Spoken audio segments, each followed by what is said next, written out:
merendou, já comprou livro, já pediu autógrafo para a Maíse, e vamos voltar ao nosso seminário.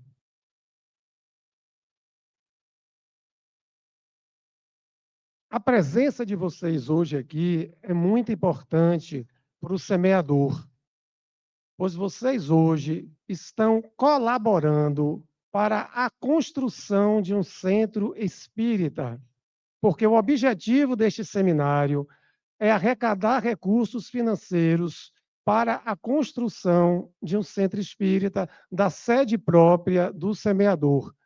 Então, nós agradecemos muito pela presença de vocês, que vocês estão contribuindo para a construção de uma instituição espírita aqui em Salvador.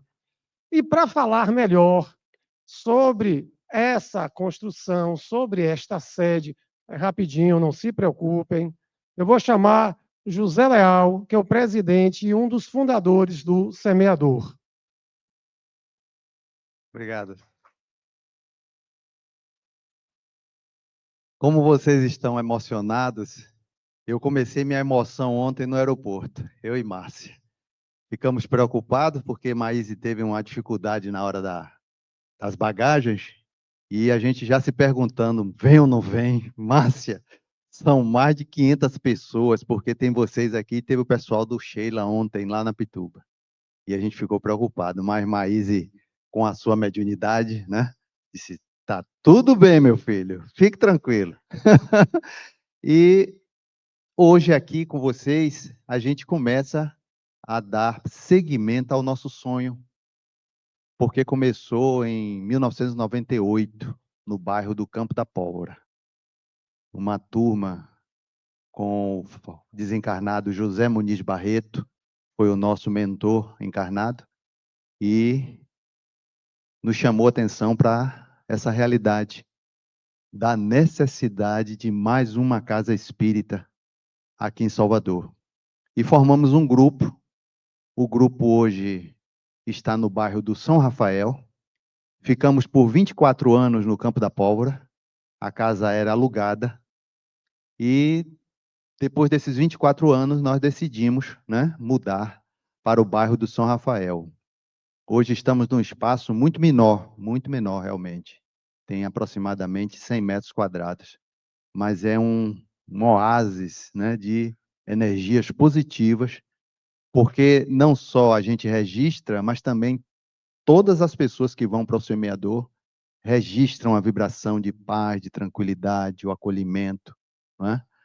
Palestrantes que vão estar conosco todas as quartas-feiras sempre saem registrando esse momento, né, da energia da casa. Isso nós agradecemos, né, primeiramente a Jesus, porque nós temos certeza que Ele está conosco sempre, como estão com vocês também. Cada uma aqui que participa de um trabalho espírita, de uma casa espírita, Maíse abordou aqui com muita propriedade a importância desse momento em nossas vidas. Nós temos aqui queridos amigos, né, que estão aqui espalhados no salão, e que a gente agradece bastante a presença de vocês no Semeador, que tem nos ajudado. 3 anos nós estamos no bairro do São Rafael. E a espiritualidade nos disse da necessidade de estarmos naquele local. Porque o clima, como vocês sabem, em Salvador é tenso.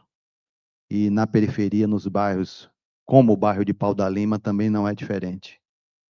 Nós temos um quadro de violência muito grande e registrado perto da gente. Perto da gente. Só vou dar um exemplo para a gente que já sabe, né? Nós temos perto do bairro uma rua que a gente entrando essa rua a 200 metros, nós já encontramos crianças com 15, 16 anos armadas, né? Na entrada da rua. É triste, mas nós temos que fazer alguma coisa. E é por isso que nós estamos lá no bairro de São Rafael. Já temos o trabalho que era seguido do Campo da Pólvora, ele está sendo implantado devagarzinho, mas agora o nosso sonho, que é a construção desse prédio. É um prédio de 3 andares. Ele vai ter toda a infraestrutura, né, para receber as pessoas que tem dificuldade de locomoção. Vai receber também as crianças do bairro, como já estamos recebendo. A evangelização infanto-juvenil funciona já no sábado. Nós temos recebidos, e Raimunda aqui é testemunha, de crianças autistas, não é? Lá conosco, e a equipe dando conta. Nós temos o trabalho social, que é também no dia de sábado, pela manhã. Já temos a feira de artesanato, as oficinas funcionando. Na segunda, nós temos os grupos de estudos. Nós temos nas quartas-feiras as doutrinárias, seguido da reunião mediúnica. E contamos com vocês, né? Porque, como o Jaime disse, é muito importante para a gente esse evento, a presença de Maíse e vocês aqui conosco. E nós pretendemos agora, no ano de 2026, o projeto já está pronto, a arquitetura já está pronta, a engenharia, nós temos um grupo, né, que tem três engenheiros e um arquiteto. E interessante, só para não me estender muito, a história do arquiteto. Quando estávamos no Campo da Pólvora, um espaço que nós tínhamos na frente da casa foi pedido para alugar para uma lanchonete. E a senhora se apresentou a mim dizendo: o senhor aluga esse espaço para mim, para meus filhos, porque meu irmão me colocou para fora da pensão dele e eu não tenho para ir com essas crianças. E eu vi aqui que está sendo alugado. Eu digo: está sim. Aí o mais velho disse: o senhor aluga para minha mãe, por favor, porque ela precisa muito. Eu disse: está alugado. Pode buscar a fiança e a senhora vai ficar conosco aqui. Dona Natália ficou 24 anos conosco. No dia que nós saímos, Dona Natália saiu. E o arquiteto é o filho dela, André, o que pediu para alugar o imóvel para a mãe dela. E ela, com muita luta, formou o outro engenheiro, que é Anderson, são gêmeos, e formou a filha também em turismo, vendendo refeição. E no dia que nós saímos, ela disse: seu Zé, eu também vou sair, porque para mim também o semeador já está saindo, eu também tenho que sair. Já cumpri a minha tarefa. Eu digo: muito bem, Dona Natália hoje está aposentada, está curtindo a vida, né, dela, do jeito dela, e o filho, o André, é o nosso arquiteto. Então, com isso, o projeto já está pronto, né? E nós vamos fazer no mês de março. Esperamos em Deus e na presença dos Espíritos conosco essa ajuda constante para implantarmos as primeiras fundações no terreno. O terreno nos foi dado, gente. Viu? Contamos com vocês. Esperamos que isso se propague, essa informação seja divulgada para a gente. Eu disse à turma aqui, né, do semeador, se nós conseguirmos nessa encarnação o segundo andar pronto, que é o salão doutrinário e as salas das crianças e das oficinas, a gente já está realizado. Tá bom? Muita paz para vocês e muito obrigado por me ouvir. Obrigado, José. Muita luz e prosperidade para o semeador. E vamos continuar, minha gente, nossa programação aqui de perguntas e respostas. Nós recebemos diversas perguntas. Fizemos uma análise criteriosa. Vamos começar com perguntas que possam contribuir, que as respostas possam contribuir para todos. Então, a primeira pergunta, Maíse, que nós temos aqui, que em relação à mediunidade, que eu achei interessante, nós estamos na era da tecnologia, da internet, as pessoas fazem palestras, eventos. E uma pessoa perguntou: gostaria da opinião sobre a prática de reuniões mediúnicas online. Gente, tem reunião mediúnica online? O troço está se sofisticando. Olha, meus amigos, eu não sou dessa época, mas eu acho que sim, quando você consegue ter na sua casa um ambiente propício ao estudo e ao desenvolvimento da sua energia. Mas dizer que a nossa casa é o lugar ideal para exercer nossa mediunidade? Não. Porque quando somos conduzidos a uma psicografia, a uma psicofonia, os amigos espirituais sempre dizem que a casa espírita, o grupo mediúnico, liderado por um dirigente experiente, ainda é o melhor lugar para nós desenvolvermos a nossa mediunidade. Então, vamos deixar de preguiça, a não ser que a gente more na Lua, para estar na casa espírita, ser um participante. Olha, eu sei por experiência própria que você vai ao McDonald's com um filho e um neto e você gasta mais dinheiro do que a sua contribuição mensal para a casa espírita. A gente vai olhar a lista lá na comunhão, tem gente que não paga os R$ 10 que se comprometeu a pagar todo mês há 1 ano, há 2 anos, e continua frequentando a casa, continua querendo que tudo esteja organizado. Então, nós temos que ter as nossas preferências. O livro espírita é caro, por isso que eu não dou de presente, por isso que eu não compro. Você vai ao cinema, ao teatro e paga muito mais do que um livro espírita. E você continua achando que está certo.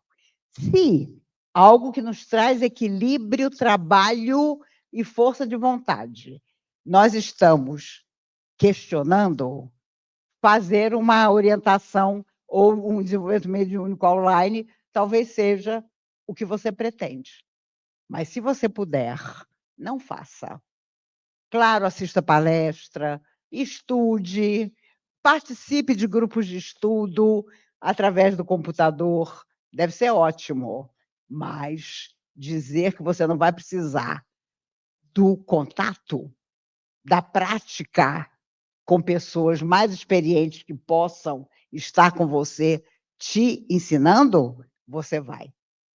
Então, felizes de vocês que são jovens, que vão para o futuro, que vai ser tudo online. Daqui a pouco um robô vai dizer para você: sua mediunidade é tal. Você precisa, meu filho, não vai chamar nem de meu filho, você precisa renovar-se. Vai ser ótimo. No Japão, na maioria dos hotéis hoje, quem leva as suas toalhas e a comida que você pediu na cozinha do hotel é robô. Mas juro para vocês, eu vou ficar 800 anos debaixo de uma mangueira no mundo espiritual sem voltar para a Terra. Porque essa história de robô vai ser muito complicada. Vai ser difícil. Eu ainda não comprei até hoje aquele aspirador de pó que trabalha sozinho, de medo que ele pegue meu pé. Então, vocês estão falando com uma pessoa na época dos dinossauros. Mas que bom se você, fazendo um desenvolvimento online, né? Online, você tirar o melhor que você puder. Mas o melhor ainda é você ser conhecido na casa espírita que um dia o seu coração escolheu. Ok, muito boa. Agora uma pergunta para Raimunda Gesteira. Estou começando na mediúnica. Como identificar o animismo? Bom dia a todos. É um prazer e uma satisfação estar aqui de retorno, né? À Federação Espírita. Quando eu entrei aqui, eu me emocionei muito porque eu lembrei o período em que eu tive a oportunidade de estudar com o grupo Filomeno de Miranda, José Ferraz, que já está no mundo espiritual, João Neves, Nilo Calazans, e a gente aqui estudava a qualidade da prática mediúnica, consciência e mediunidade, que muito me ajudou na trajetória. Peixinho, quantas vezes tive aula aqui com ele. Então, me emocionei muito. E, para mim, é uma honra e uma satisfação estar com Maíse, que eu acompanho há muito tempo online, né? Porque eu não posso me deslocar para Brasília, mas um online do bem, e um online que tem um porquê e um para quê, diferentemente da questão que você muito bem respondeu. Dizer que é uma alegria, uma satisfação estar aqui com vocês. E a pergunta sobre a questão do animismo. Existe uma ideia equivocada né, sobre animismo, porque a gente às vezes confunde animismo com mistificação, são coisas diferentes. O animismo é a alma do médium. São aqueles conteúdos que nós trazemos no nosso psique, no nosso desenvolvimento do dia a dia, que no início do exercício mediúnico é natural que ele aconteça. Por quê? Porque eu estou ali começando um processo. Então, quantas vezes os conteúdos trazidos na mediúnica não são conteúdos de uma inteligência outra? É a minha alma falando, é a minha alma dizendo das minhas necessidades. Eu me recordo, aqui faço um recorte, no início do exercício mediúnico, eu tinha muito questões assim, de escuro, de me ver num lugar fechado. E minha mãe conta que criança eu tinha muito medo de um lugar escuro. Então era a alma de Raimunda gritando. À medida que a gente vai estudando, à medida que a gente vai estando no exercício com Jesus, à medida que a gente vai se educando, os conteúdos anímicos vão ficando menores. Entretanto, as comunicações são comunicações médium-anímicas. O que é isso? É o médium, com muitas questões da forma dele estar, com essa questão do intercâmbio. Mas se o animismo é constante, diário, é preciso que o dirigente do grupo pare, converse, observe o que é que está acontecendo com esse médium. Mas não é defeito, não é doença, e a gente precisa acolher. Agora, o que não pode é todo o tempo nós ficarmos nessa situação e ver com normalidade, eu estou há 20 anos na mediúnica trazendo conteúdos anímicos. Tem alguma coisa errada. Eu preciso parar para observar, né? E outra coisa, eu me lembro que eu trabalhei com uma pessoa que ela era, no dia a dia, ela era muito prolixa. Aquela pessoa que vai falar, isso aqui é um lápis, até falar que é um lápis, a gente já dormiu, né? E aí, as comunicações que ela trazia eram muito assim, aí ficava rodava, o dialogador ali falando, então era muito do conteúdo dela ser uma pessoa prolixa. À medida que ela foi se educando, se autoaprimorando e entendendo que aquele conteúdo de ser prolixa era dela, as comunicações foram ficando comunicações muito ricas e uma pessoa que contribuiu muito no trabalho mediúnico. Então, é a gente estudar, se educar com leveza, com tranquilidade. Não é defeito, não é doença e não é problema. É apenas a forma como é conduzida.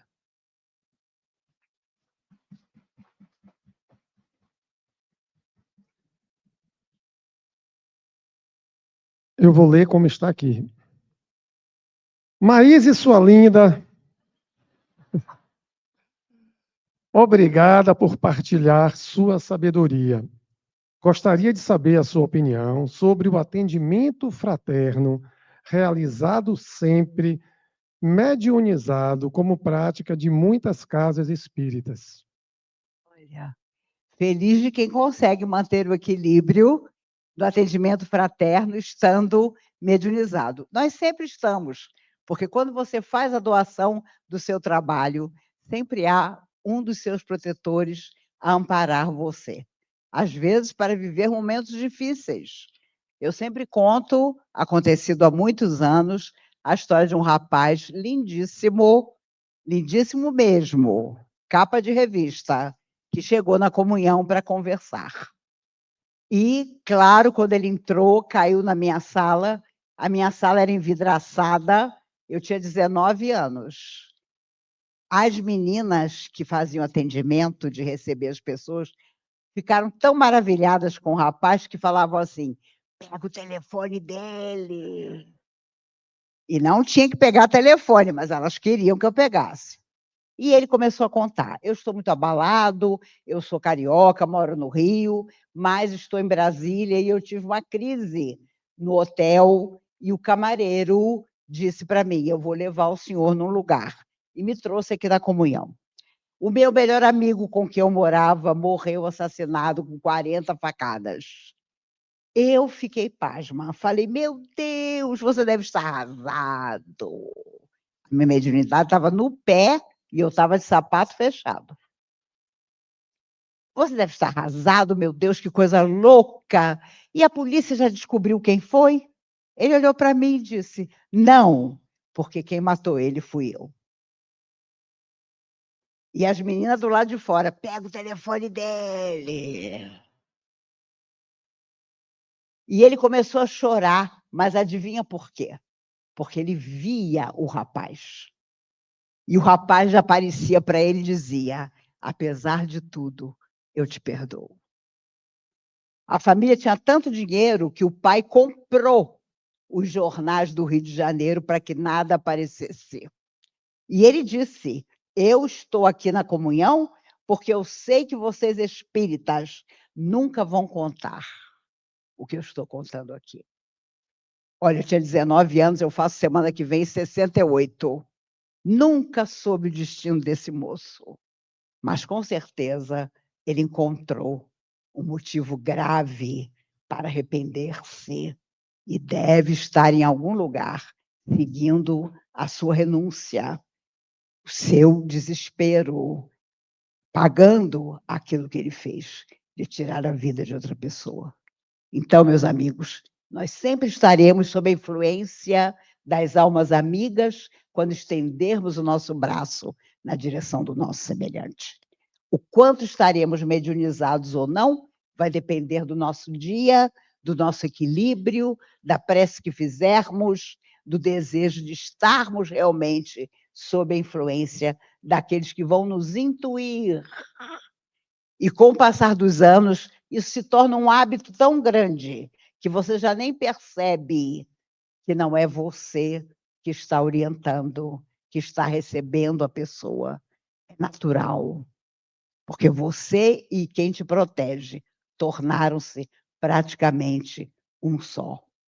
Quando eu faço palestra, quando não sou eu, os amigos que assistem a minha palestra sabem que não sou eu. E até comentam: ah, não era você. Porque, inclusive, eu emito comentários, opiniões contrários ao que eu penso, mais evoluídos. Aí, de cara, eles já sabem que não sou eu. Tenho amigos de mais de 50 anos de convivência e eles dizem: ah, não era você nessa palestra, não. Eles sabem identificar, porque realmente, naquele momento, os espíritos consideram que devem agir sobre você para um determinado resultado. O objetivo das almas amigas é sempre onde eles querem chegar. Então, você pode estar com uma ideia louca, mas a plateia é que determina. A plateia que chega já foi, horas antes, observada pelo mundo espiritual. E tudo que é dito no ambiente positivo atende a maioria das pessoas que está na plateia. Então, quando você for trabalhar na casa espírita, desde de manhã a sua atitude seja altamente positiva. Você pense nas boas coisas, leia mensagens, tenha uma boa conversa para que, na sua hora de trabalho, você esteja preparado para ser instrumento, porque o médium é sempre um instrumento das forças do bem. E existem os que são também médiuns para o mal. Aquele que está embriagado a essa altura, maltratando alguém, está sendo médium também, mas médium de forças tão violentas que ele não pode controlar. Então, feliz daquele que sabe que nada acontece se você, médium, não permitir. Gente, Ótimo. não aplaude, não. Isso é tranquilo. Vai estudar, que você não precisa aplaudir. Nossa, Maísa é rasa.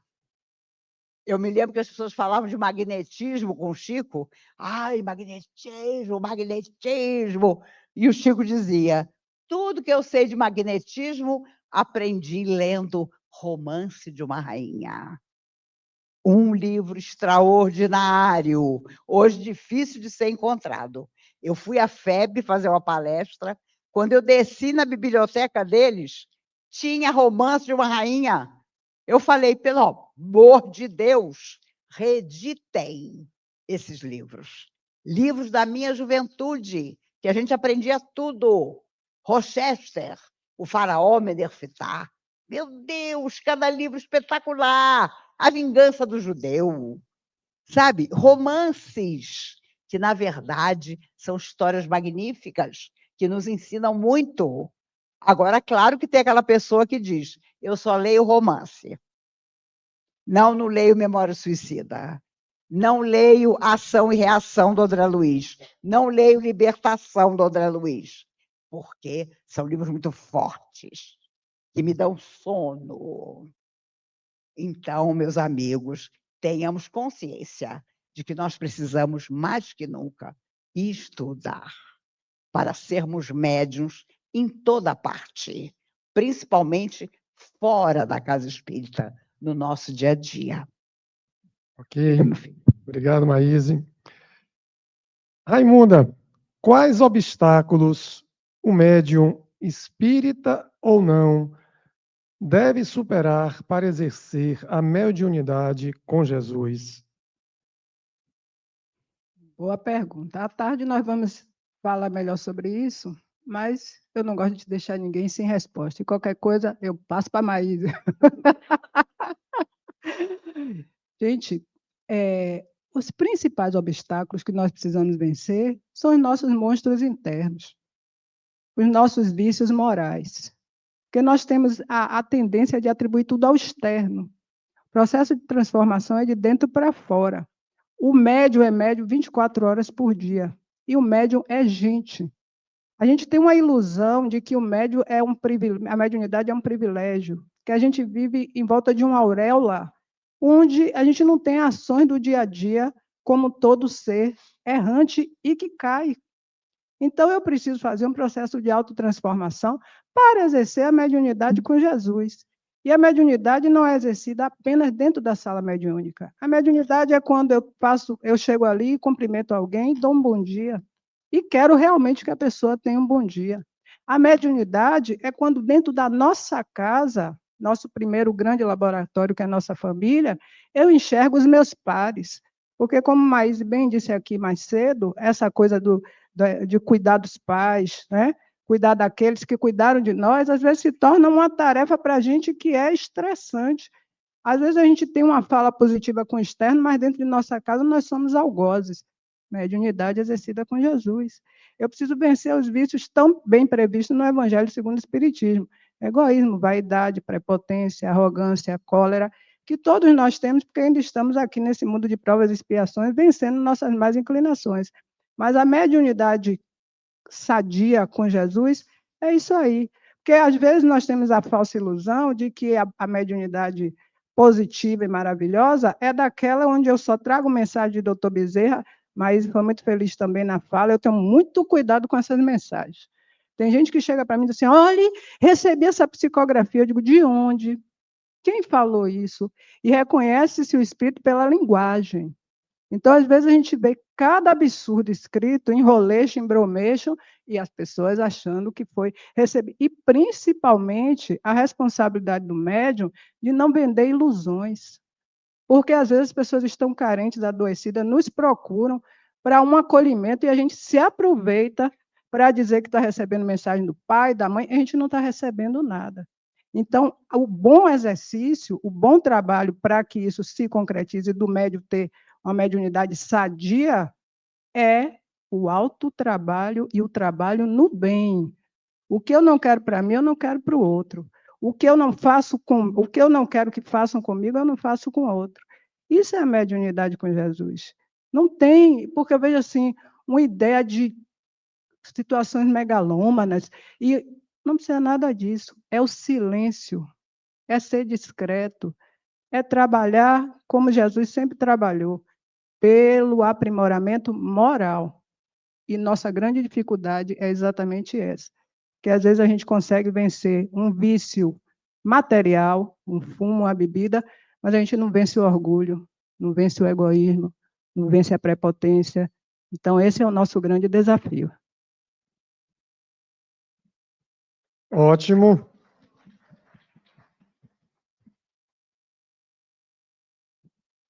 Vamos sair um pouco dessa seara mediúnica. Segundo a Organização Mundial da Saúde, 1 milhão de pessoas se suicidam no mundo. Nós vivemos uma pandemia de suicídio, uma epidemia de suicídio, na realidade. E é um assunto que deve ser tratado com muito carinho nas casas espíritas, através do atendimento fraterno, do acolhimento. E tem uma companheira aqui que ela fala o seguinte: 3 casos de suicídio na família, sendo eu uma gêmea de uma suicida, que luta contra a depressão e pensamentos suicidas. O que pensar? O que podemos falar para ela? O que é que podemos orientar ela nesse sentido? Lute, trabalhe para o bem, vá ver o outro na sua necessidade e você vai entender que depressão é a grande enfermidade desse novo milênio. Todo mundo é depressivo, todo mundo tem TDAH, que está sendo uma desculpa ótima. Nossa, pedia você para consertar a impressora, eu tenho TDAH. Pedia você para lavar a louça, amor, você tem que ter paciência, eu tenho TDAH. Gente, vamos seriamente buscar um diagnóstico para os nossos problemas, porque as pessoas estão usando isso, eu já falei, o garoto vai sair da maternidade com um crachazinho, tenho TDAH. E aí o pai não pode educar, o pai não pode contrariar, porque, meu Deus, vai ser traumático. Meu Deus, vai ser horrível. Não pode. E olha, a minha geração quase fracassou completamente. E a que vem depois de mim está fracassando. Porque pai e mãe estão com medo de filho. Medo de dizer por filho, aqui quem manda sou eu e sua mãe. Você está usufruindo de um apartamento que não é seu, de uma situação social que não é sua. Estude muito para você ter uma profissão, para você ter como se sustentar, porque um dia essa farra aqui de chegar e encontrar tudo pronto vai acabar. Gente, nós temos que fazer isso, porque está aparecendo uma geração que eu tenho medo. Meninos e meninas que estão mandando o pai calar a boca. Aos 11, 12 anos, dizer, você não tem nada a ver com a minha vida. Eu sou velha mesmo, porque eu nunca fechei a porta da minha casa sem dizer ao meu pai e minha mãe aonde eu ia, com quem eu ia e que horas eu ia voltar. Eu devo ser muito traumatizada, porque eu e minhas irmãs, minhas 2 irmãs, agiam assim. Minha filha, que tem 42 anos, agia assim. Sabe? Não importa a religião que você tenha, e até que você não tenha nenhuma, mas tem que estar dentro de você o respeito ao outro, que é mais experiente do que você. Você não veio filho daquele pai e daquela mãe à toa, não. Então, as pessoas estão depressivas porque elas não estão encarando as suas responsabilidades. Aí é fácil. Passa por tudo que é psicólogo, por tudo que é terapeuta e continua depressivo. Porque não olha o outro, só olha a si mesmo. É um infeliz, é um sofredor. Deus se esqueceu de mim, Deus não existe, porque a minha vida não é aquilo que eu quero. Vamos fazer a nossa vida. Vamos dizer ao depressivo, sai dessa cama. Eu tenho uma amiga, Antônia Neri, ela diz que basta você quebrar a cama do depressivo que ele melhora. Porque daqui que ele reponha os parafusos na cama, a depressão já melhorou. Ai, não pode falar com fulano, porque fulano tem depressão. Não, tem que ir com cuidado, porque fulano tem crises. Oh, meu Deus! Se nós fizermos uma verificação, são raros os casos de pessoas que não têm controle sobre si mesmas. São raros. São os esquizofrênicos, são os psicóticos, são aqueles que enlouquecem e matam e ferem a si mesmos. E o suicida é sempre alguém que desistiu de si mesmo. Então, vamos colocar o suicida, que tem tendência ao suicídio, para lavar uma boa panela. depois de um almoço beneficente. E no instante ele vai melhorar. A maioria melhora, porque encontra uma razão para viver. Põe o MOOC para funcionar.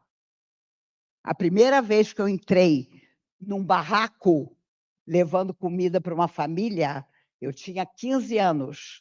E quando eu voltei para minha casa, eu pela primeira vez percebi como era bonito o ladrilho do meu chuveiro. Tá? Então, pelo amor de Deus, vamos chamar o suicida à terapia, porque devia haver uma lei no mundo. Todo mundo tem que fazer terapia pelo menos uma vez na vida. Devia ser lei. Porque no instante você fazia uma verificação das suas necessidades emocionais e você ia ticando uma a uma até solucioná-las. Então, vamos sim falar de suicídio, vamos combatê-lo, mas dizendo à pessoa que tem tendência ao suicídio, faça alguma coisa por você mesmo e pelos outros, e a ideia do suicídio vai desaparecer. E se não desaparecer, vá à terapia. Encontre profissional sério. Em Brasília tem gente de tudo que é jeito como terapeuta. Uma amiga minha detestava o pai. Foi fazer terapia com um cara que diziam que era maravilhoso. Ele tinha um monte de travesseiro no consultório dele. Você tinha que rasgar os travesseiros, pensando, esse é meu pai, esse é meu pai. E ela disse, Maíse, rasguei 8. Continuo detestando meu pai. Então, cuidado. Cuidado com quem você escolhe. Você ficou 1 ano e não deu certo, procure um outro profissional. Muito natural, a gente tem que ouvir uma segunda opinião. Não pode ficar o tempo todo. Conheci uma pessoa no Rio de Janeiro que perguntou ao pai médico, estou precisando de um terapeuta novo. E o pai respondeu, não posso te indicar ninguém, você já foi a todos. A todos os terapeutas do Rio de Janeiro. E continuava do mesmo jeito. Então, vamos colocar aquele que tem tendência a dificuldades psíquicas para trabalhar no bem. E depois vamos verificar o quanto ele precisa, e geralmente precisa, de uma boa terapia.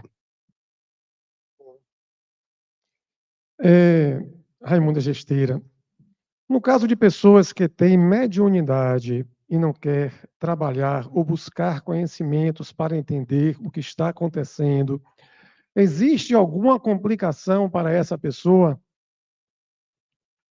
Boa pergunta. Amigos, eu vi há alguns dias, né, revendo um vídeo de Valdo falando exatamente sobre isso, né? A mediunidade é uma faculdade orgânica. Nós nascemos com um aparelho psíquico organizado para o exercício, para o trabalho. Uma vez não exercida e não trabalhada, nós vamos ter algumas situações, sim, questões, às vezes, de ordem mental, e que, às vezes, se não tiver uma boa condução, começa a se confundir com uma questão de ordem do transtorno mental, e a gente, às vezes, entra até na medicação desnecessariamente.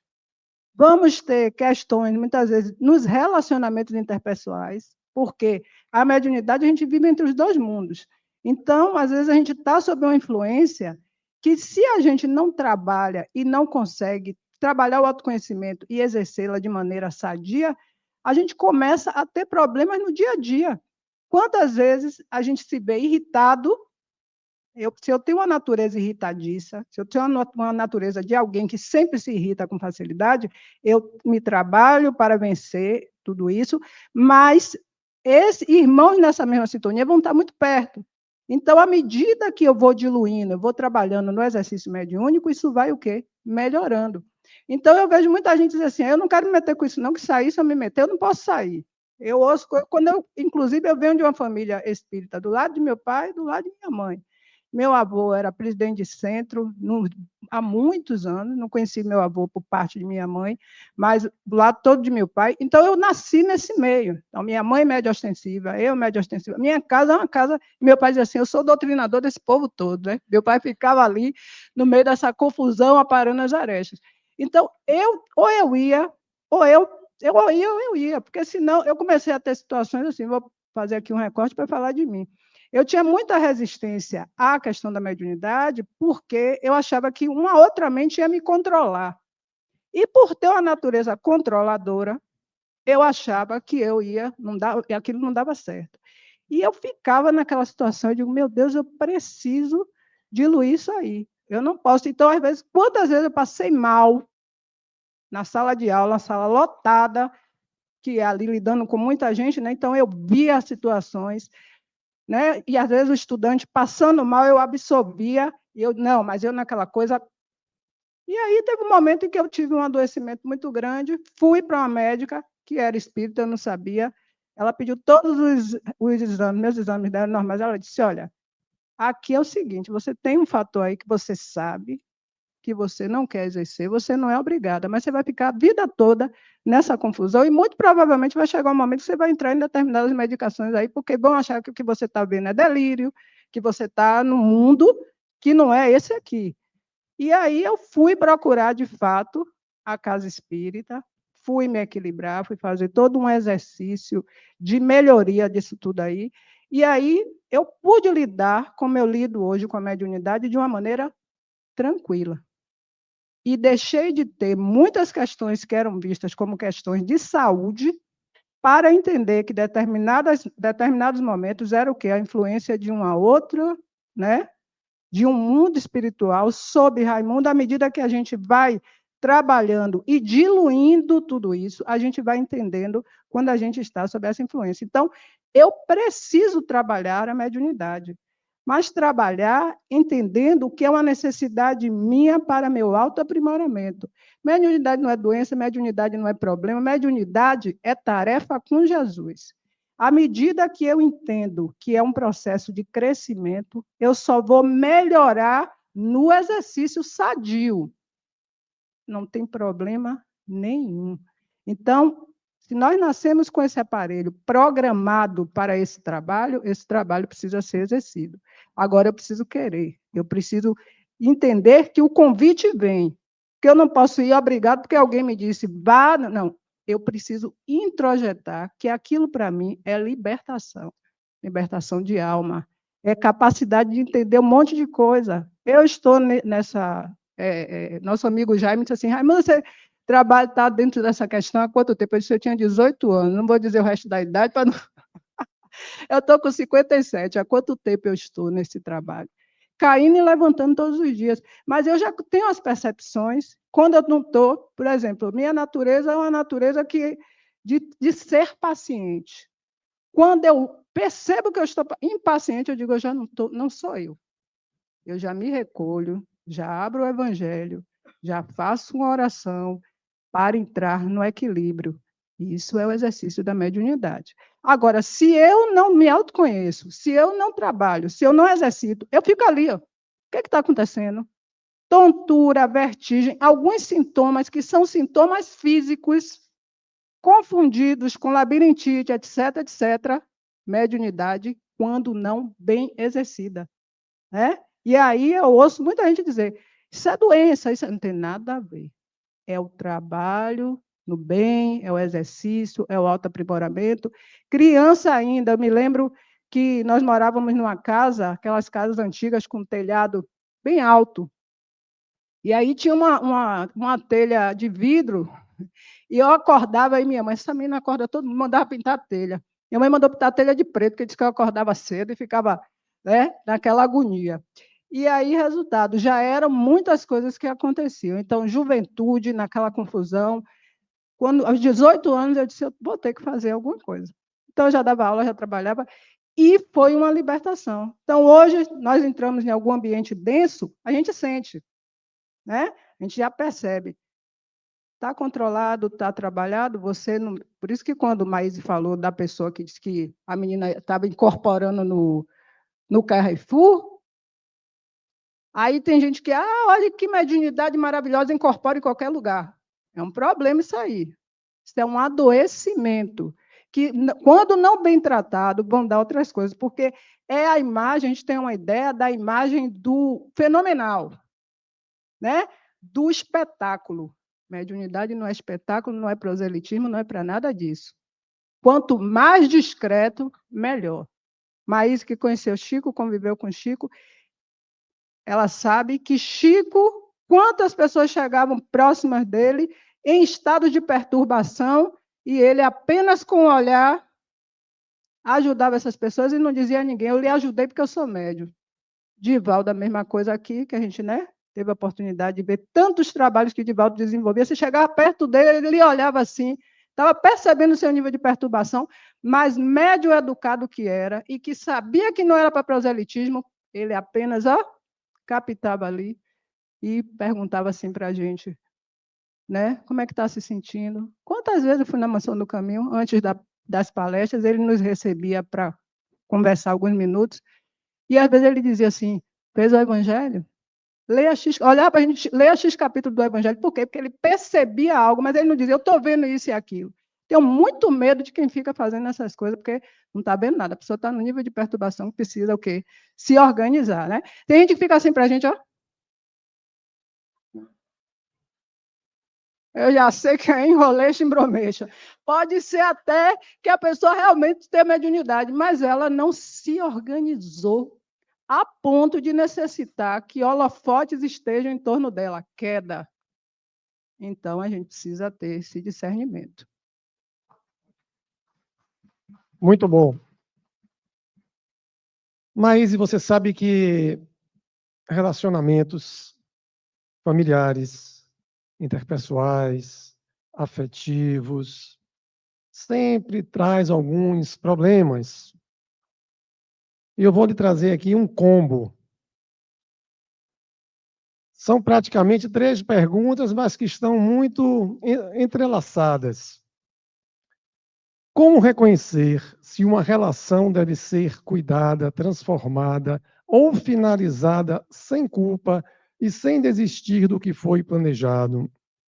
Quando falo de relação, me refiro a qualquer relação, pai, mãe, filho.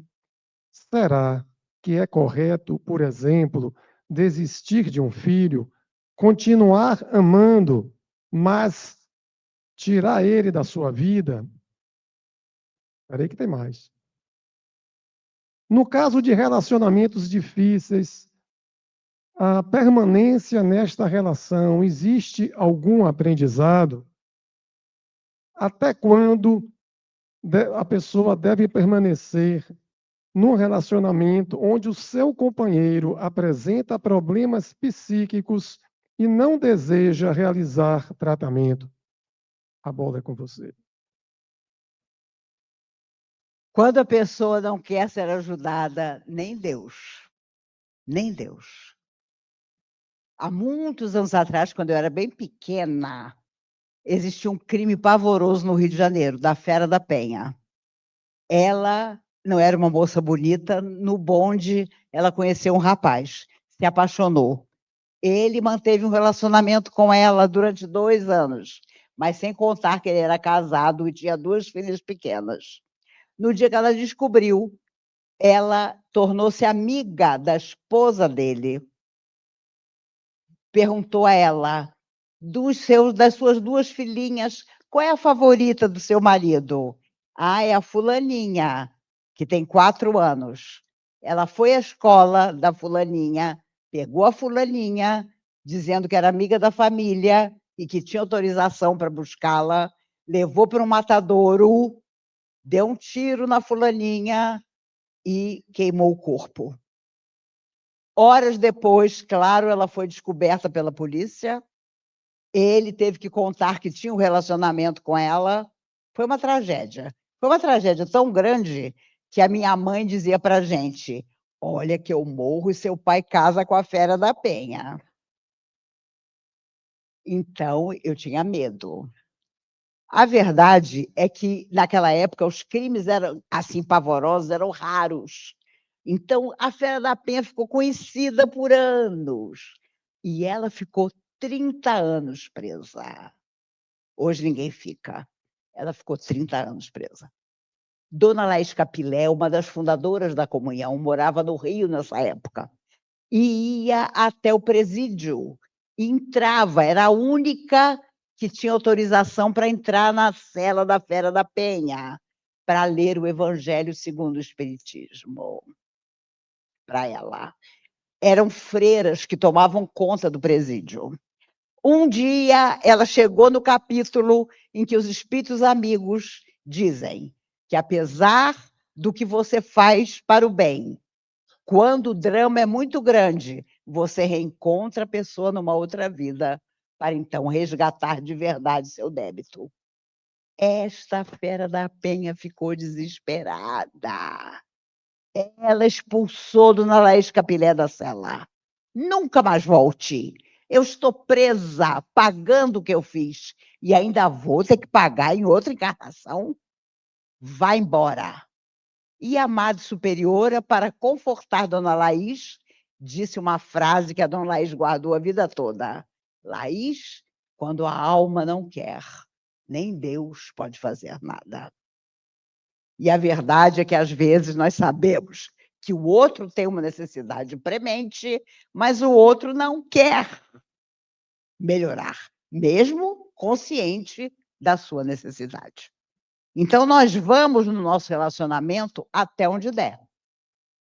E vamos conversar, porque os espíritos dizem, de uma conversa sincera, sempre surge solução. Às vezes, renúncia. Não adianta que a pessoa nem acha que está errada, ou sabe que está errada, mas não quer melhorar. Às vezes, uma revelação. Ah, você pode me ajudar? Meu Deus, como eu preciso de ajuda. Como eu quero melhorar o nosso relacionamento.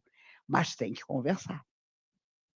De uma conversa franca, dizem os espíritos, sempre aparece solução. Às vezes, a gente tem que deixar a pessoa embora. Ela não quer estar conosco. Nós já fomos o ideal de carinho para ela, não somos mais. É por isso que, sinceramente, hoje você vê a maioria dos casamentos não dura 12 anos. É pesquisa, dura 10 anos. Agora mesmo, em Brasília, saiu uma pesquisa, os casais casam, que é uma beleza, mas 10 anos depois estão separados. Mas aí, se existem filhos, a responsabilidade permanece. Filho não tem nada a ver com a escolha que a gente deixou de acreditar que era boa para a gente. Então, nos relacionamentos, meus amigos, vamos até onde der. Quando a gente ficar muito infeliz, não dá. Só se você for um espírito de luz. Ah, eu vou sublimizar. Fulano já foi o meu amor. Fulano hoje é um demônio da Tasmânia. Mas eu continuo vendo no interior da sua alminha uma pequena luz. Problema seu. Se você não ficar doente, ótimo. E eu confesso a vocês que percebo que a pessoa só vai embora da vida do outro quando você se torna alguém que você detesta convivendo com essa pessoa. Meu Deus, o que eu estou fazendo comigo? Eu estou horroroso, eu estou cruel, eu estou cínico, eu estou profundamente infeliz. Ou eu sento fulano, seja filho, seja pai, seja irmão, seja marido, esposa, não importa. E vou encontrar um denominador comum ainda, ou cada um segue a sua vida.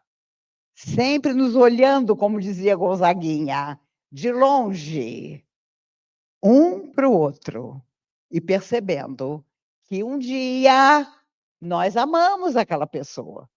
Mas o amor, aliás, uma vez, uma amiga minha com problema muito sério de afetividade foi pedir orientação na comunhão. E doutor Bezerra de Menezes disse, existem 2 ilusões na Terra. Não se ama só uma vez. E a pessoa na Terra acha que só se ama uma vez.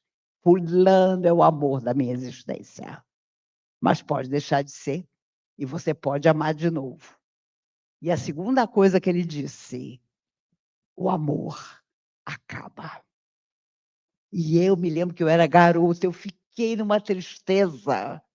Nossa, doutor Bezerra, dizendo que o amor acaba. E acaba. E ele foi sincero ao dizer: o amor acaba. Por isso que a mulher tem que tomar cuidado com quem ela tem um filho, porque ela vai passar o resto da vida olhando para o filho e dizendo: como eu amei um dia o pai do meu filho. Como eu amei um dia. Pode não amar a vida toda, mas a gente tem aquele romantismo. Eu sou da geração da Bela Adormecida, gente. Da Branca de Neve. Entendeu? O Walt Disney fez a cabeça da minha geração. Você podia comer uma maçã envenenada. Alguém te beijava e a maçã, pum, saía de você. Vocês pensam que isso não fica no inconsciente da gente? Fica. Fica. Por isso hoje existe a Frozen, né? Existe aquelas que dizem: para que eu estou comandando minha vida. Então, essas meninas vão ser diferentes, muito diferentes da gente. Não, aqui você não mexe. Aqui você não chega, porque você está sendo um causador da minha doença. Porque tem gente que fica a vida inteira com uma pessoa, seja quem for, mas adoece. Adoece porque quando a relação adoece, isso entra em você. Ontem eu lembrava, 68% das mulheres americanas que têm câncer no seio tiveram uma relação afetiva problemática e nunca superaram. Quase 70%. No dia que a medicina perceber o quanto a nossa mente e o nosso coração comandam o nosso corpo físico, nós vamos ter uma outra vida. E hoje já tem um monte de médico que olha seu exame e pergunta assim: como vai a sua vida afetiva? Aí você responde: não existe. Aí ele já diz: é por isso que você está com pressão alta. É por isso que você tem um carocinho no dedão. Mas nós temos que saber que ou a nossa relação ainda nos faz felizes, minimamente felizes que seja, ou é hora de mudar. E mudar é para os corajosos. Mudar é para quem sabe que pode ser mais feliz do que é, porque é tão cômodo ficar onde nós estamos. É tão cômodo ser vítima. É tão cômodo dizer: Deus se esqueceu de mim, porque eu nunca fui amado como eu queria. Mas nós não somos amados como queremos. Nós somos o passado em forma de presente. Então, vem aquele cara que olha para você, você olha para ele, dá uma preguiça, mas você se apaixona, né? E lá vai você. Vem um filho que é impermeável aos seus bons conselhos. E esse é duro, porque filho é um pedaço da gente. Então, quando o filho vai por outro caminho, a gente sabe a dor que vai ser aquele caminho, mas não adianta falar, porque ele vai ter que conhecer com a própria experiência o quanto dói saber o que é certo e buscar o errado. Então, vamos em todas as nossas relações até quando der. Senão, a gente leva para o universo, entrega para o universo e numa outra vida você encontra. Uma amiga minha, apaixonadíssima, teve 4 filhos com o marido.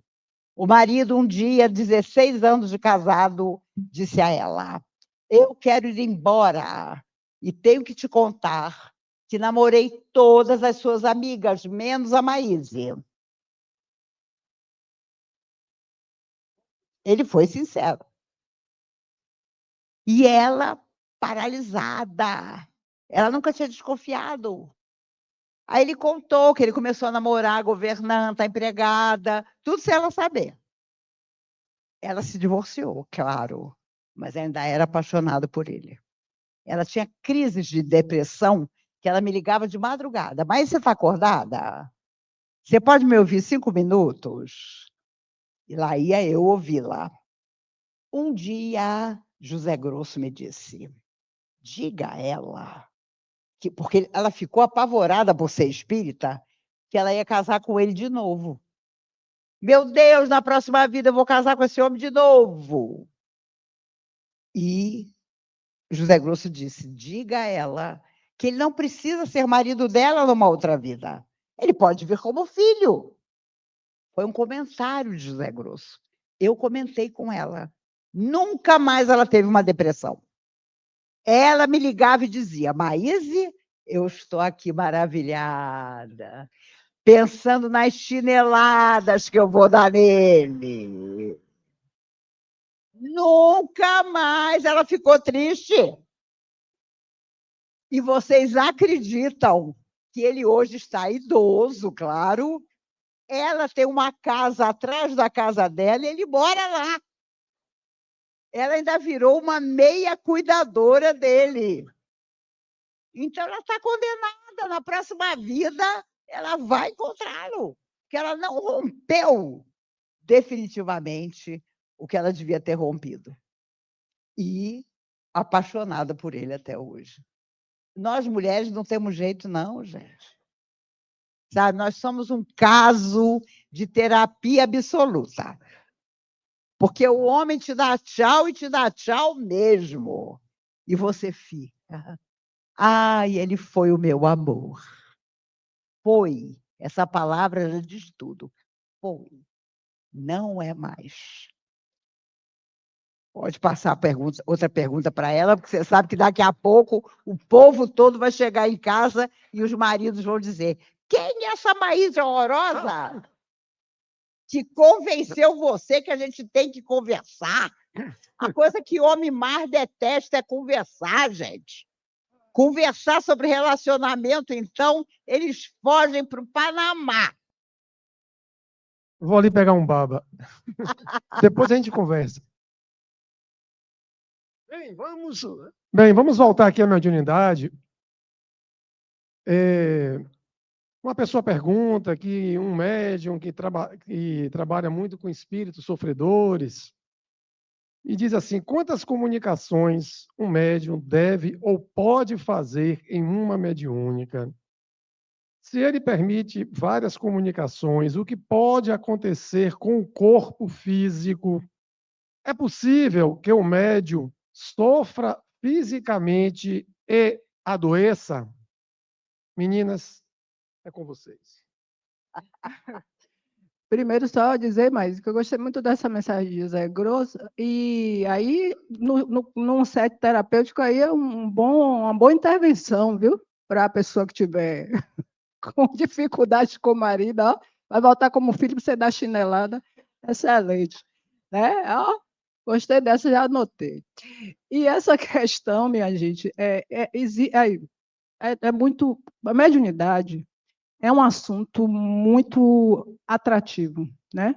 É um assunto que mexe muito com o imaginário coletivo, porque tem muitas coisas que são ditas e que, eu volto a dizer, na medida que a gente estuda, na medida que a gente faz parte dos grupos de estudo, nós estudamos não para sermos doutores em espiritismo, nós estudamos para nos educar e ter o exercício sadio e saber fugir dessas armadilhas de lobo, né? Então, outro dia, uma pessoa conversava comigo e dizia que trabalhava num grupo mediúnico, que ela estava se sentindo muito constrangida, porque ela, no exercício, às vezes dava, no máximo, 2 comunicações, e ela era muito criticada porque tinha uma pessoa que, a mediúnica toda, a pessoa tinha não sei quantas mil comunicações. Isso é um problema. Porque o próprio Livro dos Médiuns vai trazer, e aí eu conheço muitos de nós médios que nunca nem abrimos o Livro dos Médiuns, problema, porque eu preciso conhecer, certo? Eu preciso me trabalhar. Então, está lá previsto de 2 a, no máximo, 3 comunicações. Não é necessário que eu fique o tempo todo nessa confusão para dizer que eu sou super médium, porque eu vou ter desgaste fluídico, eu vou ter... Isso aqui é uma usina. é uma usina que precisa também de descanso. E a espiritualidade é tão sábia que ela vai vir através do médium que está aparelhado para aquela comunicação no momento necessário. Daí porque também essa questão das evocações. Boa parte do que eu estou falando aqui, eu já vou falar à tarde, que fica, né, tem grupo mediúnico que fica evocando, não tem necessidade. As boas comunicações são as comunicações espontâneas. E não é Raimunda que está dizendo isso, é a literatura espírita. Então, essa situação em que a pessoa, às vezes, quando a gente está no início do exercício, que a gente ainda não tem o controle, que ainda não tem o estudo, não tem a educação mediúnica, às vezes a gente tem, mas algumas comunicações, né, que vêm de uma maneira maior. Mas à medida que a gente está no exercício do trabalho, à medida que a gente se educa, a gente vai vendo que o importante não é a quantidade, é a qualidade. E mais, às vezes o grupo mediúnico está ali reunido e nenhum médium, desculpem, dá uma comunicação e fica uma briga danada, porque ninguém vai, você está obsidiado, você não sei o quê. A espiritualidade é tão sábia que naquele dia, às vezes, ela preserva o grupo, porque o grupo está precisando ser tratado.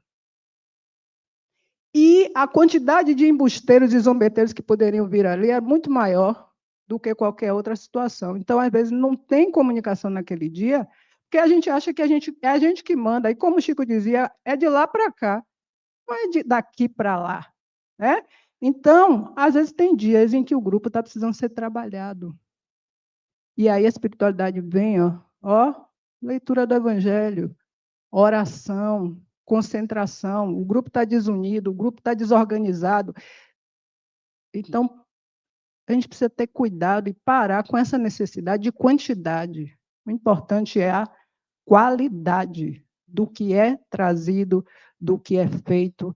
Sair desse lugar de que, não, eu sou o médium principal, e como médium principal desse grupo, eu tenho que receber só mentor. Está doente.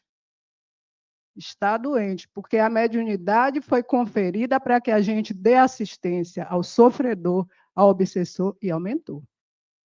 Eu não recebo sofredor. Tem alguma coisa errada. Sou eu que estou escolhendo quem vai ser assistido e mais. Quando a gente está no intercâmbio, o grande beneficiado somos nós. Porque no exercício da caridade, a gente acha que a gente está ajudando o espírito. A gente está sendo um intermediário para o nosso autoaprimoramento. Então, é preciso sair desse lugar de vaidade, que a gente tem muito, infelizmente. Eu vejo muito isso. Então, os grupos se desfazem. É muita confusão, porque fica quem é o médium que recebe Dr. Bezerra, quem é o médium que recebe Joana de Ângeles, quem é o médium que recebe Fabiano de Cristo, e quem é o médium que recebe Jesus da Silva. Porque outro dia uma pessoa me disse, nosso grupo está recebendo Jesus. Eu digo, Jesus da Silva? Entendeu? Porque Jesus está ali nos orientando. Então, a gente precisa ter esses cuidados, né? Então, é muita fantasia em torno de algo que precisa ser tranquilo, em torno de algo que a gente precisa ter cuidado, porque muitos de nós médiuns entramos em processo de fascinação e subjugação exatamente por isso. Porque eu quero dizer que eu dou não sei quantas comunicações, que eu recebo espírito disso, daquilo outro, e eu estou altamente adoecido. Processos graves. Hoje cedo, antes de vir para aqui, eu estava fazendo minhas orações cedo, e aí no livro de Irmão José, Vigiar e Orar, caiu a mensagem ideia fixa. E as fixações de ideia que nos levam às quedas. E uma fixação muito que nós médios temos é essa necessidade de ser o melhor. No grupo, quem está apontando, quem está vendo, quem está fotografando. E o que a gente precisa ser é aquele que trabalha com Jesus, para Jesus, na perspectiva de Jesus, para melhorar a nossa condição humana. E não para estar nos holofotes, dando comunicação disso, daquilo, vendendo ilusão, atrapalhando a vida do outro, atrapalhando a minha vida e não contribuindo positivamente com o exercício da mediunidade. Ótimo. Bem, Maíse, vamos voltar aqui a uma questão da internet, comunicação e de inteligência artificial. uma pessoa faz a seguinte pergunta: um espírita pesquisador tem feito pesquisas com o uso de inteligência artificial para desenhar o rosto de um espírito que ele captou. A pergunta é: você acha que, com o avanço da tecnologia, não precisaremos mais dos médiuns para a comunicação dos espíritos? Ainda mais, aí vem um outro problema. Ainda mais, com a redução do ingresso de jovens, poderão ser futuros médiuns, seria uma solução da espiritualidade? É com você. É, isso realmente dá vontade de não, se Deus quiser, eu não estarei mais na Terra. Outro dia, olhando o YouTube, apareço eu, num determinado momento. Falei, gente, que blusa é essa? Eu nunca tive essa blusa. Alguém tinha desenhado uma blusa em cima de mim e o título era Maíse disse. Aí você entra, a pessoa pega uma frase de uma palestra sua e coloca na internet. Isso a gente não consegue evitar mais. E já me aborreci mais de uma vez. E tive que pedir que a pessoa retirasse o que ela tinha feito, porque ela tinha desviado a real intenção da frase que eu havia falado na palestra. Imagine a inteligência artificial que não vai provocar. A gente já vê o Chico aparecendo, o Divaldo aparecendo, você olha e sabe que não é ele. E os comentários também. Divaldo não deve ter dito isso, com certeza o Chico não disse aquilo, mas as pessoas se utilizam disso e ganham dinheiro. Ganham dinheiro. Uma pessoa, eu pedi que tirasse o que ela tinha colocado e ela me contou a história triste da vida dela. Desempregada, sozinha, aquele dinheiro era importante para ela, e dinheiro que nunca vi. Porque o que o YouTube me pagou, eu sempre doei para o nosso lar. E é impressionante como, quando você não recebe, as pessoas hoje te olham com desconfiança. Um pai católico se mudou para Brasília e a filha de 6 anos, chamada Alice, disse: eu preciso conhecer a Maíse. E o pai falou: quem é esta Maíse? Eu preciso conhecer a Maíse. Este pai era funcionário do Banco do Brasil. Chegou no Banco do Brasil e falou: alguém aqui conhece uma pessoa chamada Maíse? Aí alguém disse: é a Maíse da Comunhão. Ela faz palestra de graça aqui para o banco. E é verdade. Quando está muito complicado aqui, a gente chama ela. O pessoal da Caixa Econômica também chama ela para fazer uma palestra, para acalmar os ânimos. Onde é que eu encontro essa Maíse? Na Comunhão, no primeiro sábado. Ele levou a filha. Ele é mulher. Ele super católico, incomodado de estar dentro da comunhão. E a menina com o papelzinho na mão. Ela me mostrou o papel. Ela tinha desenhado eu e ela atravessando um campo de girassóis. Linda o desenho. E eu falei: oh, mas que lindo, Alice. Você desenhou eu e você passeando. Ela muda. E o pai, irritado, fala para ela o que você falou para a gente. Fala para ela. E ela, com a maior tranquilidade, disse: é que eu contei para eles que antes de eu nascer, eu já assisti a sua palestra. Aí quem quase desmaiou fui eu. E falei para os espíritos: que bom, está chegando a hora de parar. Porque quem estava fora do corpo, entrou no corpo e está me procurando. Lá no Rio de Janeiro, uma mãe de uma menina de 5 anos me disse: quando eu pergunto à minha filha o que ela quer ouvir na hora de dormir, eu descobri você porque ela disse assim: eu quero aquela mulher que conta a história do Chico Xavier.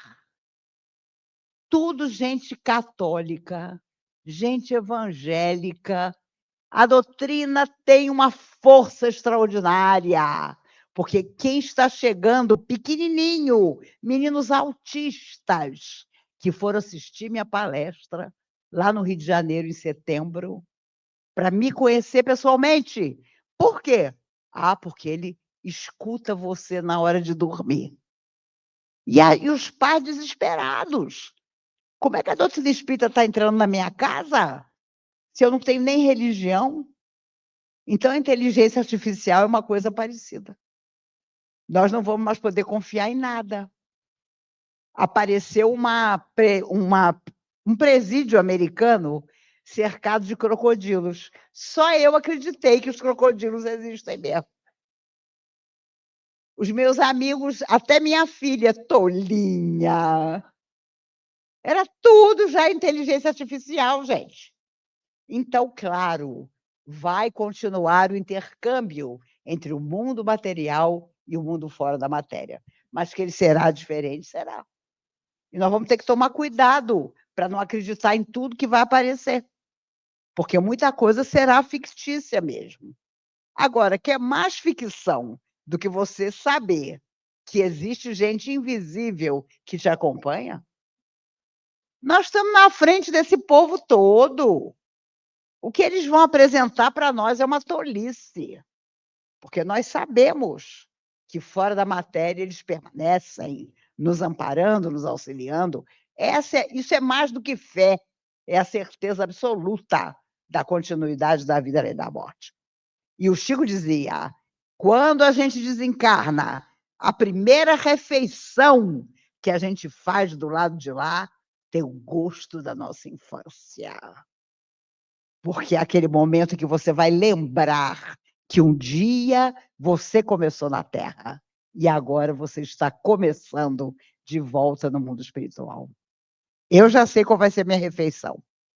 Pão dormido, na chapa do fogão, cortado em quadradinho, com manteiga e café com leite. Que a minha avó preparava para a gente quando a gente estava na casa dela. Eu mergulhava aquele quadradinho de pão com manteiga no café com leite. Gente, nunca mais eu fiz isso na minha casa, porque eu sei que não vai ter o mesmo gosto. O gosto da avó da gente. Então, eu tenho certeza que vou ser recebida por essa refeição do outro lado da vida. Essa história que o Luiz Sérgio dizia, aqui só tem caldinho reconfortante. Eu contesto.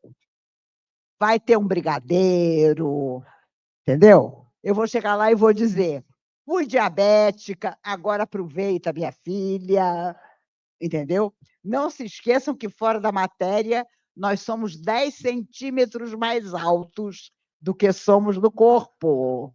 Vamos ficar umas sílfides. Não vai ter gordura que resista. Então, é importante, meus amigos, venha a inteligência artificial para cima de nós. Vai ser sempre aquilo que nos ajuda hoje a viver melhor, o nosso discernimento. Discernir vai ser o grande objetivo da nossa alma para buscar aquilo que é nobre, que é digno, que é reto, mesmo que o mundo inteiro enlouqueça. Nós já conhecemos o que é verdadeiro, então vamos atrás do verdadeiro. Combinado. Maravilha. Maíse, eu agora não tenho uma pergunta para te fazer, não. Mas teve uma alma aqui, feliz, alegre, maravilhosa, que deixou uma mensagem para você lindíssima, e que depois que você falou desses brigadeiros no plano espiritual, eu também concordo. Ela fala assim, Maíse, como a vida é maravilhosa com você no mundo. Adoro te ouvir. Oh, meu Oh, Deus, que obrigada, meu filho. Obrigada, querida. Obrigada. Para isso viemos, para ser felizes e fazer os outros felizes. Se nós pudéssemos resumir a nossa vida, é exatamente isso. É doar ao outro o melhor que você tiver. E que homenagem que eu recebo, que carinho. Estive há um mês e pouco aqui em Salvador, falei algumas coisas e depois alguns amigos que moram aqui chamaram minha atenção. Maíse, você falou coisas muito fortes. O homem baiano é esquisito. Você rompeu alguns paradigmas falando. E eu falei, gente, eu corri risco de morte. Mas o homem baiano é igualzinho aos homens do mundo inteiro. Essa é que é a verdade. Só quando eles reencarnarem como mulher é que eles vão aprender. Então, tolerância e bondade, né? Olhe para o homem baiano e imagine uma luz lilás em volta dele. Lilás é a cor da transformação. E ele já vai conversar com você de outro jeito. Dica dos espíritos. Você quer que uma pessoa vá embora da sua vida?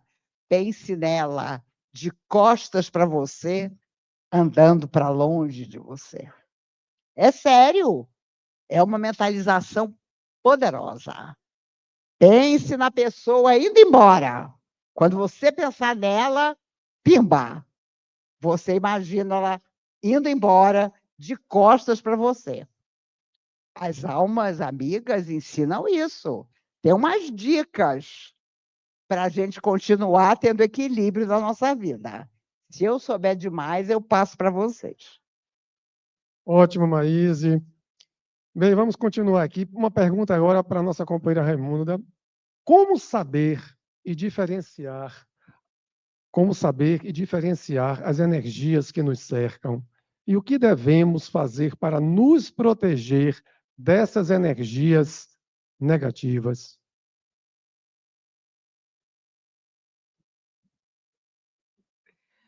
Olha, meus amigos, energia tem peso, né? Energia tem densidade. E é por isso que nós captamos, né? Como eu falei anteriormente, nós entramos em um determinado ambiente e a gente não precisa ser médium ostensivo, que é o médium ostensivo, que vê os espíritos assim, ó, desencarnado ao vivo e a cores. Não precisa ser médium audiente, aquele que ouve, né? Não precisa ser médium psicofônico, aquele que empresta a voz para que o espírito se comunique através da gente, porque a gente fala assim, eu incorporei, né? Aí, incorpora. A gente empresta o aparelho fonador para que o espírito fale, até porque nós sabemos que dois corpos não ocupam o mesmo espaço. Então, tem um pessoal que diz assim, o espírito entrou no seu corpo, o espírito não entra. É mente a mente. É a mente do desencarnado com a mente do encarnado que traz a mensagem. Então, o que acontece? Essa questão de energia, de densidade, às vezes a gente entra no ambiente e a gente diz assim, tem gente que diz assim, eu conheço uma pessoa que diz assim, me arrepiei toda. Eu digo, ó, você está com frio, se a pessoa toda hora fala que está, eu digo, tem algum problema aí. Né? Mas, às vezes, tem essa questão mesmo que a gente, né, chega a sentir aquelas... E aí, o que acontece? O que é que vai me dar a condição para entender essas questões? O trabalho do autoconhecimento. Eu preciso me autoconhecer para entender se determinadas questões que me abalam e mexem com a minha estrutura quando eu entro em determinado ambiente tem a ver, de fato, com o ambiente, ou é um momento que eu estou vivendo difícil, que eu estou com medo, que eu estou ansioso, e que aí eu entro e confundo. Então, os grupos de autoconhecimento precisam ser reforçados nas casas espíritas. Os grupos de estudo, como é que eu estou? Quem sou eu? Né? Há muito esse questionamento. Em que estado eu estou? Porque aí eu vou conseguir discernir. E o que é que vai diluir, dirimir essas energias negativas? O estado de oração, a vigilância. Né? Às vezes a gente fica só ora para pedir, a gente não ora para agradecer. Quando a gente está tudo muito bem, às vezes a gente esquece que é um exercício diário de nos comunicar com o alto para dizer obrigada. Que bom que eu tive um livramento. Na hora que eu estava vindo com a minha média de transporte que me trouxe, né? Aí ela acostumada a vir para cá, só que ela errou o caminho. E aí ela disse, poxa, aí eu disse para ela, há um porquê e um para quê. Nós vamos chegar lá, para onde a gente está indo, a gente vai chegar. Por quê? Eu entendi logo que aqueles poucos minutos, foi o livramento de alguma situação. Isso tem a ver com a questão energética, né? Então, a gente está em estado de oração. Eu me lembro que eu caminhava no Campo Grande, quando eu residia ali perto, caminhava cedo, e tinha uma senhora que ela caminhava também com terço. E ela ia ali, né? O tempo todo caminhando com terço. E aí a gente se conheceu nesse contexto, e aí um dia ela disse assim, eu disse, eu observo que a senhora está sempre aqui, caminhando com terço. Ela disse, minha filha, enquanto eu caminho, eu oro por mim, por todos que estão aqui, e pela paz, para que a gente possa estar aqui, retornar para a nossa casa bem. Isso é energia do bem, é energia de amor, é autoproteção. Ela não pensou ali também só nela, ela pensou no conjunto. Então, como é que eu me previno de energias negativas? O bom pensamento, o bom ânimo, o estado de oração, perceber que ideias intrusivas são muito mais fáceis de entrar na cabeça da gente quando a gente não é vigilante do que ideias positivas. Então, a gente se permitir que as ideias do bem entrem na nossa mente. O Espírito Joana de Ângeles ele chama de lixo mental, que a gente dá muito mais abrigo ao lixo mental do que às ideias com Jesus. Então, como é que eu vou dirimir esse tipo de situação? Orar. Quando nós adentramos hoje aqui, nós fizemos a oração.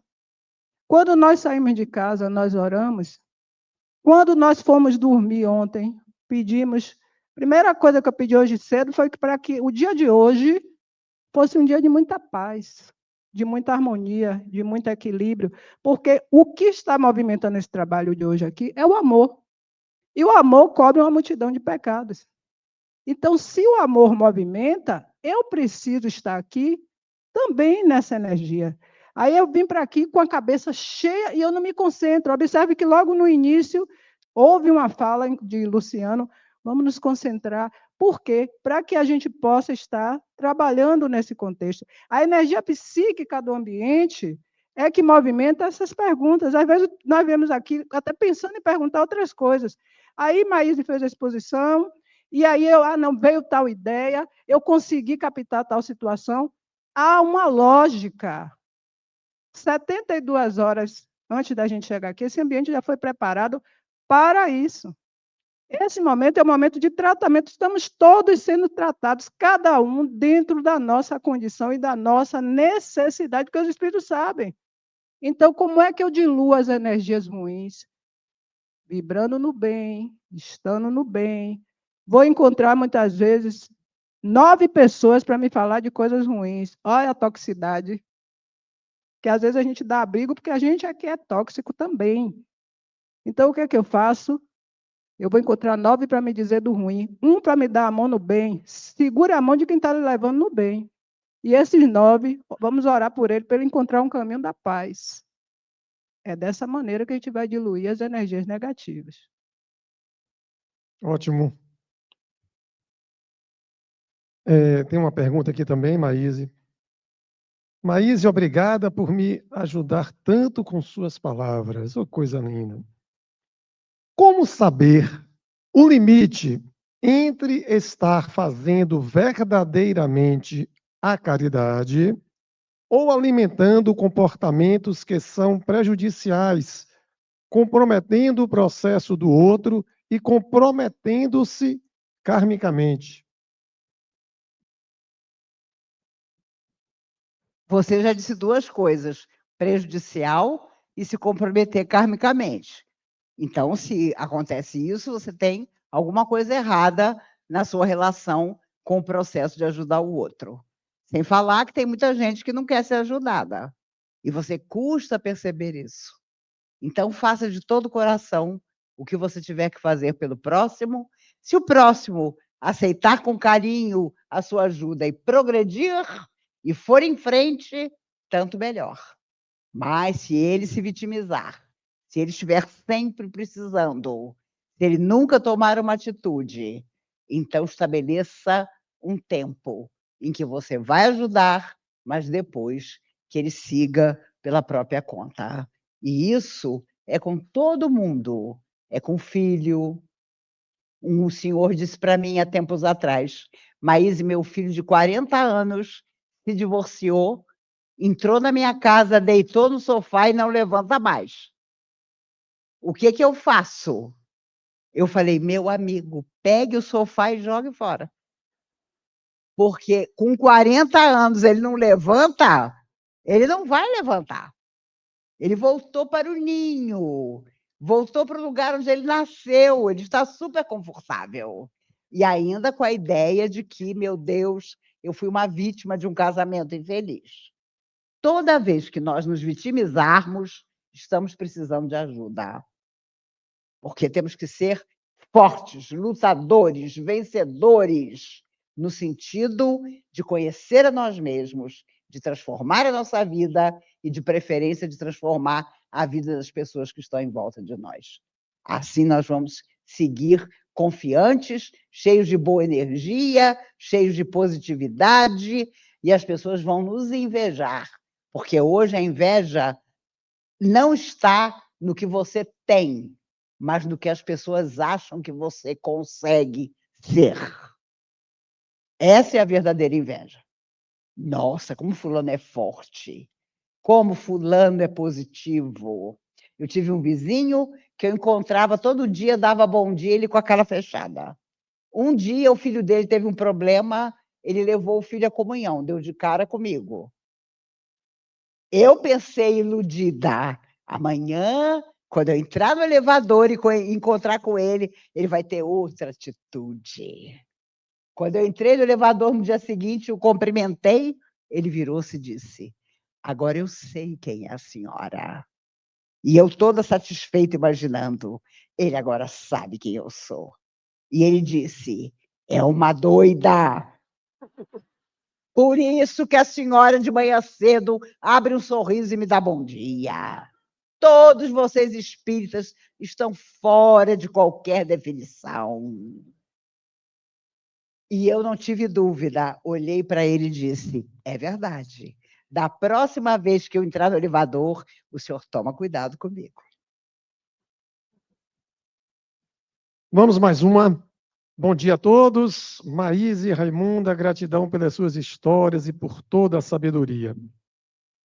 Tenho 47 anos e aos meus 19 anos tive uma crise depressiva fortíssima.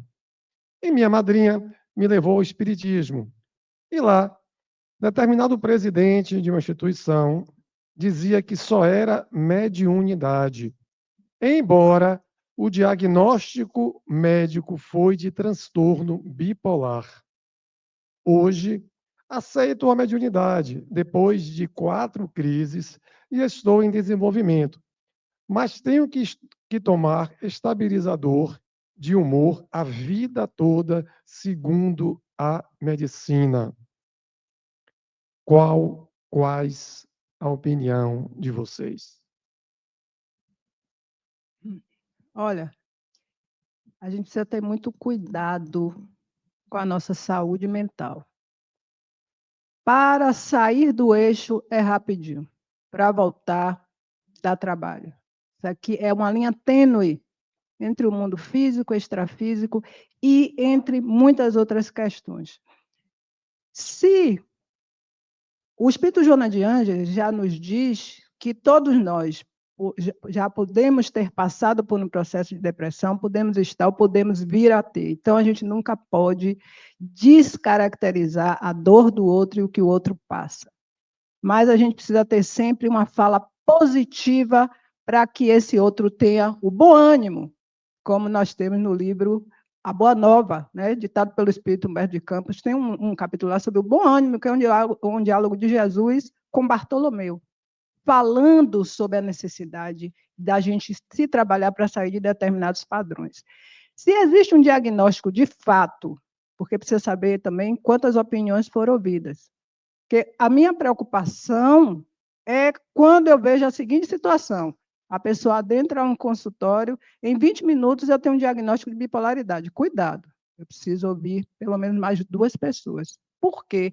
Porque uma das grandes tarefas da psiquiatria é trabalhar com a questão comportamental. É a escuta. A psiquiatria não trabalha com um ferimento na pele que um dermatologista trabalha, que olha e diga, isso aqui é doença X. Ele trabalha com ideias, ele trabalha com movimento. Então, a escuta precisa ser muito sensível, o observar precisa ser muito cuidadoso, para só então fechar um diagnóstico. E o diagnóstico de bipolaridade é um dos diagnósticos mais difíceis de serem fechados, né? Porque a gente tem essa mania, vê a pessoa com o humor oscilando, você é bipolar, a gente cataloga logo. E é algo muito difícil de se catalogar, porque o que é o bipolar? O bipolar ele tem extremos. Ele tem momentos de euforia, que é diferente da alegria, e ele tem momentos de tristeza profunda. Nesse meio, a pessoa pode ter um diagnóstico desse, ela realmente pode ser bipolar e ser um médio ostensivo? Pode. Ela vai precisar da terapia com o profissional e da terapia com Jesus, que é onde, no espaço, na casa espírita e no seu exercício do dia a dia. Vai ajudá-la? Vai. Eu tenho também muito cuidado para que nós não nos tornemos um diagnóstico. Como nossa companheira falou muito bem, Maíse, da questão do TDAH, porque hoje há uma cristalização de diagnósticos. Você é TDAH, você é TEA, você é bipolar, você... Cuidado, nós somos seres com essência profunda. Nós somos espíritos. Eu estou Raimunda nessa encarnação, mulher preta, né, que uso óculos, etc, etc, mas eu sou um espírito, que quando eu adentrar no mundo espiritual, não serei Raimunda nem Maria, eu serei um espírito com o que eu construí de positivo e negativo, que eu vou levar no livro da vida. Então, quando eu vejo essas questões, essas perguntas, eu tenho muito cuidado no responder também para que a pessoa se sinta acolhida. Ela não acha que ela é um diagnóstico e que, por isso, o próprio exercício do trabalho mediúnico há um impedimento. Não, há que se ter muito cuidado. Há que se saber também com quem ela está trabalhando, porque eu não posso excluir uma situação que, porventura, pode ser, de fato, uma situação médica, mas também não posso excluir a questão mediúnica. Eu vou ter que ter o quê? O equilíbrio. Porque ou eu posso espantar essa pessoa, tirá-la do trabalho, ela dizer, eu sou bipolar e eu vou tomar remédio, eu não vou mais fazer nada, ou eu posso trazê-la para uma ilusão de que ela nada tem. Então, é preciso ter o quê? Equilíbrio. Assista às suas palestras, tome água fluidificada, faça o evangelho no lar, está no trabalho mediúnico, o trabalho sadio, com uma coordenação que tenha a coragem, porque não é fácil ser coordenador de trabalho, porque a gente vai lidar com os milindres e uma série de coisas, mas é preciso que seja aquela pessoa que tenha coragem, para, na hora em que se percebe que existe um fato médico, é médico. É um fato mediúnico, é mediúnico. É situação que a casa espírita vai dirimir, tudo bem. É situação que precisa da parceria, eu preciso fazer isso. O que eu não posso é deixar que um diagnóstico de bipolaridade ou de qualquer outra situação impeça essa pessoa de ser feliz. Até porque nós não estamos aqui de passagem. E tudo que nos acontece tem um porquê e um para quê. Venho de uma família do lado de minha mãe, particularmente, onde o transtorno mental é algo muito sério. E falo aqui de cátedra. Muito sério.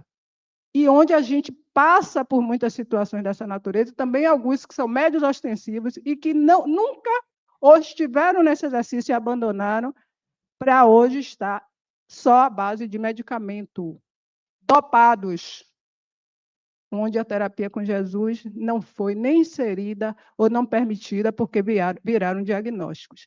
E eu estava comentando, Maíse, que eu gostei muito da sua fala inicial, porque você se colocou gente como a gente. Você falou de experiências suas. E eu também gosto de fazê-lo, porque eu acho que a experiência enriquece. Quantos de nós aqui vivenciamos o que você vivencia, o que eu vivencio? Então, quando eu falo, o outro entende que para ele também tem oportunidade. Agora, concordo com você muito nesse sentido. O trabalho, o exercício, porque uma vez parados, nós vamos ficando mais doentes.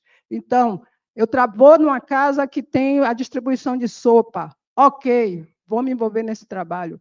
Estou numa casa em que eu vou servir água na doutrinária. Alguns de nós acham que eu não vou servir água na doutrinária porque eu sou médio ostensivo. Todo trabalho é meritório. O importante é a energia do bem que eu empreendo, né? Então, dizer para quem enviou a pergunta que não perca as esperanças, que não se sinta excluído, nem se sinta um diagnóstico. Se sinta gente como a gente e confie, persevere e trabalhe.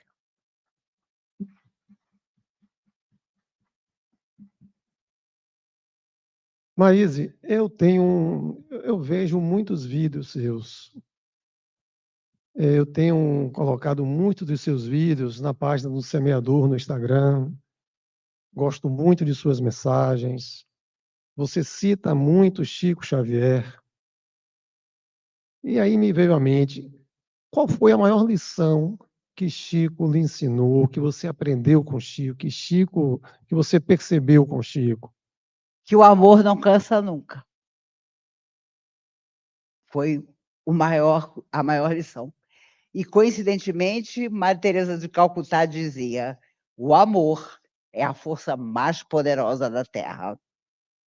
E a gente sabe que as pessoas pensam que é dinheiro, que é poder, mas sabiamente os dois sabiam que o amor curava tudo, que o amor nos sustentava, que o amor não nos fazia desistir de nada. E Jesus simplesmente fez isso. Disse: amai a Deus acima de todas as coisas, ao próximo como a vós mesmos. E nós nos gostamos, às vezes até demais, e por isso devemos amar o semelhante. Ele conhecia tudo, era o governador da terra. E vocês sabem que quando Jesus foi crucificado, os judeus procuravam Lázaro, porque queriam matar Lázaro, porque Lázaro tinha sido visto morto e ressuscitou. Então, Lázaro era a prova do poder de Jesus. Então, ele teve que ficar escondido depois da crucificação do Cristo. Então, nós não podemos nos esconder. Nós temos que nos expor, porque a nossa experiência impacta o outro.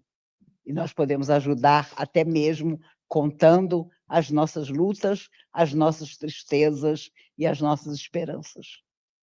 Então, agora é a hora do almoço? Isso. Eu percebi que esta pergunta foi assim um fechamento.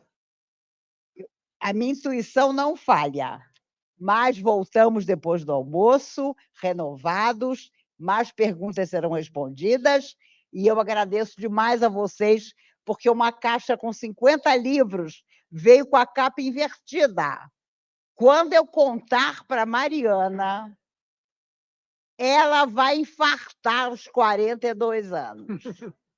Porque ela não me deixa colocar o papel bolha no livro que é vendido pelo Instagram, porque ela diz que eu não dou para isso.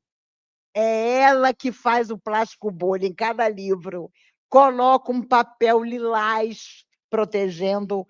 Um menino de sábado do Canadá disse: Mariana, tive que pegar um facão para conseguir abrir.